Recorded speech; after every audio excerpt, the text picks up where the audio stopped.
Tell me, is this what we are witnessing? Black folks waking up? What the nations feared? Those called Black Americans waking up and taking their rightful place?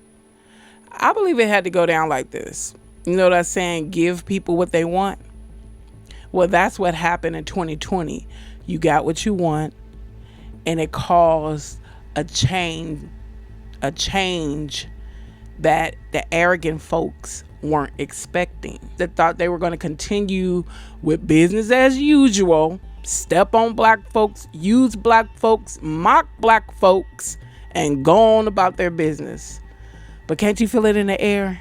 Something different. It's stirring. Watch what's about to happen. Check this out. Democratic Party, we're watching you. Yeah. We are disappointed. Mm-hmm. We are angry. Yes. We are offended. Mm-hmm. And we feel like we're being mistreated, misused, and disrespected. Yeah.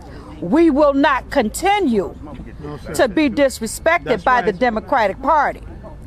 As I said yesterday, and I'll say today and tomorrow, if you're an independent candidate, Green Party candidate, Republican candidate, now is your time in this city.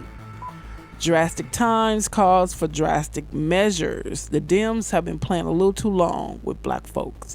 Kept pushing them up against a wall, making the screws a little too tight, and then standing in their face like, what you gonna do about it? Now you about to see.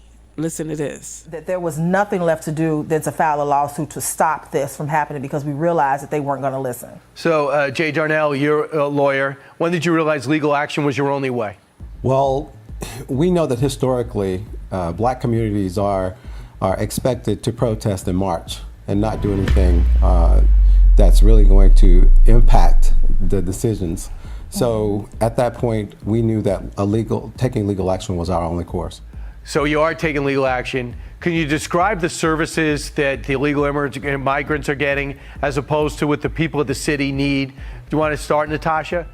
Yeah, and let me be clear. We were able to stop the city from putting the migrants in the school building, so they're not in our school building here in the city of Chicago. But what we see across the city of Chicago is that they're getting access to, they're getting up to $9,000 in funding. They're getting access. They're getting rental assistance. They're getting support, free childcare, free transportation. And with the housing situation, we're noticing now the city of Chicago has been scrambling to really find places for them to go. So they're making deals with landowners. And the problem with that is that in the black community, there's a lot of absent landowners, and they've left dilapidated properties in our neighborhoods. We have fought for years to try to get those dilapidated properties to come back into the community. And now all of a sudden, now that there's this money falling from out the sky for migrants, these landowners are now using the money to renovate to allow migrants to get in. Let me give you an example. This one landowner in South Shore has a 8-unit building, designated 8-unit building. This man was allowed by the city of Chicago to turn this 8-unit building into a bed for 69 migrants. And he's already have a history of being a slum landlord. And they're doing this right in your face. That shows you the blatant disrespect, disregard, or is it fear that they have for black folks, or they have of black folks? It's like your mind can't process wicked. You can't, well, my mind can't process wicked, can't process evil. But listen to this. Thousands of people, 20 buses a day, 1,000 more per day. Why would they be doing this? And what's your message? The only reason that I can see that they would be doing this is to replace us. And we say Trump 2024 because Trump is the only one who's going to do something about this and partner with all of America. This is where all of America has got to come together and put a stop to this. We have to send these people back where they come from, or this is going to explode violently. It's going to explode on multiple fronts. And the mayor and this governor doesn't care. And since they don't care, then we must go red. We must link up with all of America, and we care, and we have to do something about it. We're coming for every elected official that didn't step up and all those that supported this mass, wipe out of our communities, we coming for you. Chicago is gonna look like a sea of red. When that Democratic National Convention get here, you're gonna see so many red T-shirts that you're gonna think you're in Texas. Enough is enough. We just can't give it away to foreign nationals. No other country's gonna allow us to cut in and do the same thing that's happening here. Think you heard it all? No, you haven't. When you have folks coming in co-signing for Black American, those called Black America, you know folks are at their wits' end. Check this out. You have American citizens of African American descent that have built this country and built the great city of Chicago. They are the broad shoulders that have built this city, and they are being disrespected by the Biden regime, the entire uniparty, the globalists, because now they're forcing illegal alien invaders into a city that doesn't have the resources to care for its citizens in healthcare, in education, in police protection, in economics, and anything. And now they have to bear the brunt to it. And they're too gutless. These progressive whites that run this deal are too gutless to have them in there. Just like they're not in the Upper East Side of New York or the Upper West Side, they're not out by Northwestern University. It's something in their minds that makes them believe that they'll do this to us and we do nothing in return. This is not just for Chicago for us. We've reached all across the country to send them a message. We're going to flip America red. We're going to send the strongest message to the Democratic Party that Black America, Black Chicago has ever seen. Black America is about to rise. Sometimes it looks like you got to go all the way to the bottom before you rise up. And it looks like that has had to happen to those called Black Americans. For over 400 years, you have been at the bottom of the bottom. Now it's the only way you can go is up. Now watch the change that happens not only in this nation, but worldwide. Listen to this. All right, well, Black Democrats are suing the city of Chicago because of illegal immigrants. This highlights something that many conservative thinkers, such as Candace Owens, Douglas Murray, us on this show have been saying for a long time, that making Black neighborhoods unsafe is not compassionate, it's racist. This is real racism, not microaggressions. Allowing people to get away with crimes in low-income neighborhoods is terror and torture to the Black community. Free health care and $15,000 each in rental assistance. How does that feel?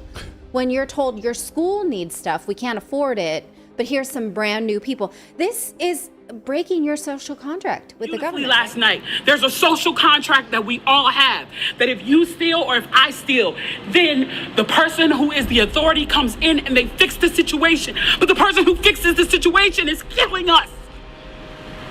So the social contract is broken. And if the social contract is broken, why the f do I give a shit about burning the Football Hall of Fame, about burning the Target? You broke the contract when you killed us in the streets and didn't give a f.